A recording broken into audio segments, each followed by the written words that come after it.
बातों के सिलसिले में फिर से मैं आपके सम्मुख एक बार हाजिर हो गई हूँ। आज हम इस वीडियो में सितंबर 15 यानी डॉक्टर सर एम विश्वेश्वरैया जी के जन्मदिन को क्यों इंजीनियर दिवस के रूप में मनाते हैं और उनके 102 वर्षीय दीर्घायु के पीछे रहस्य क्या है, इन दोनों विचारों के साथ साथ डॉक्टर विश्वेश्वरैया जी के जीवन में घटी कुछ रोचक घटनाओं के बारे में भी मैं आपसे बातें करने जा रही हूँ। तो कृपया वीडियो को अंत तक देखिए और आपके मन में आने वाले विचार भी हमसे ज़रूर कमेंट बॉक्स में शेयर कीजिएगा। तो चलिए हम विषय में प्रवेश कर लेते हैं। कर्नाटक राज्य से संबंधित मुद्देनहल्ली नामक एक छोटा सा गांव के सरकारी शाला में बच्चे सब लोग बैठकर मास्टर जी के पाठ सुन रहे थे। मास्टर जी एक सवाल पूछते हैं कि कौन अधिक समय तक जीवित रहने वाला व्यक्ति है।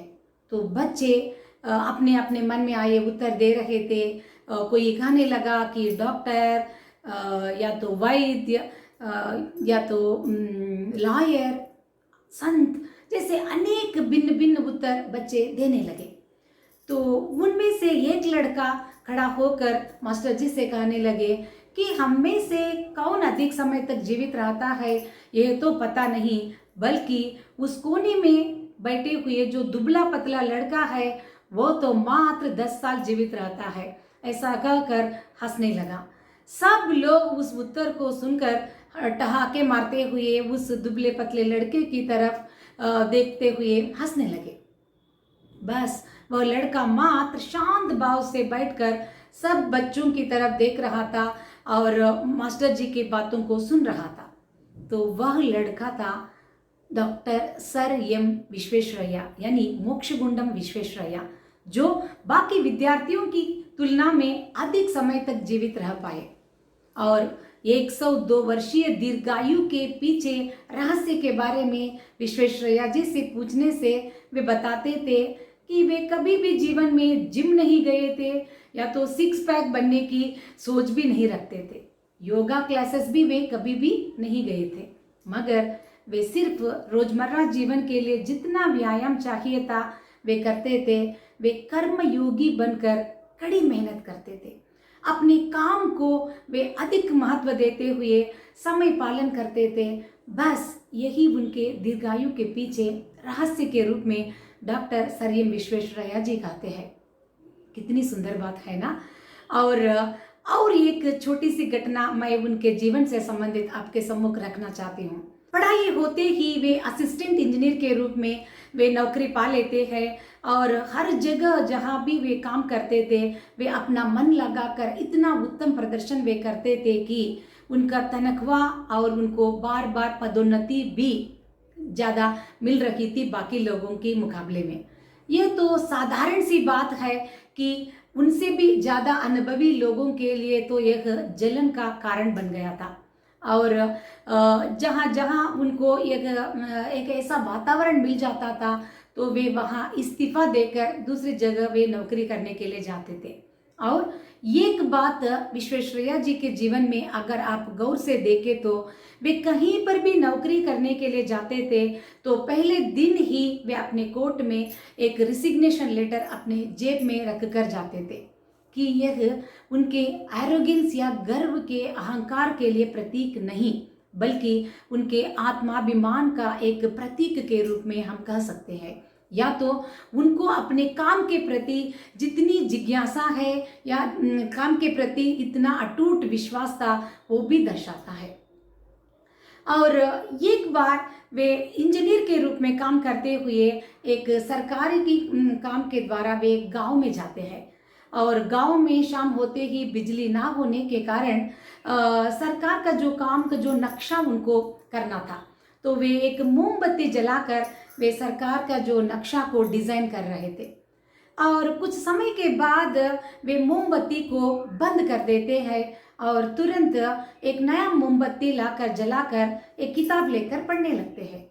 गांव वाले इस दृश्य को देखकर सोचने लगते हैं कि ये विश्वेश्वरैया जी क्या थोड़े पागल थोड़े हैं कि अब तक एक मोमबत्ती जल रही थी तो उसको बुझाया क्यों और दूसरे मोमबत्ती को जलाया क्यों।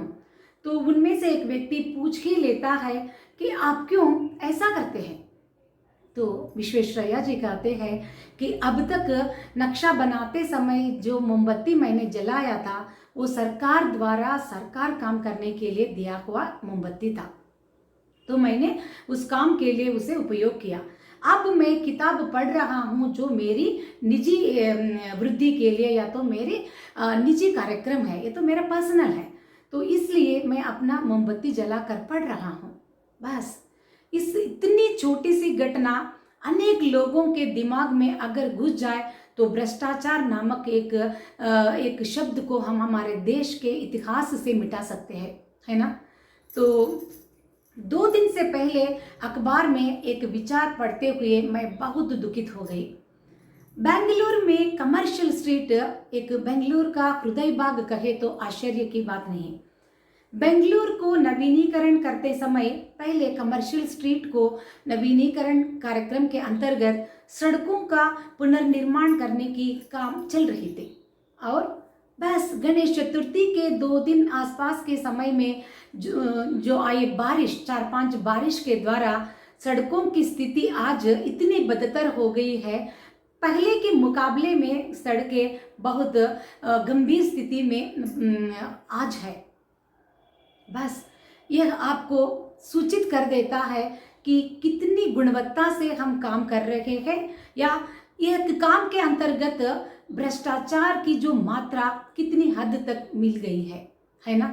तो इतने छोटे छोटे विचारों में भी हम डॉक्टर सर एम विश्वेश्वरैया जी के जीवन के कुछ विचारों को अगर हम अवलंबित कर सकते हैं, फॉलो कर सकते हैं, तो हमारे देश की जो नक्शा को हम बदल डालते हैं।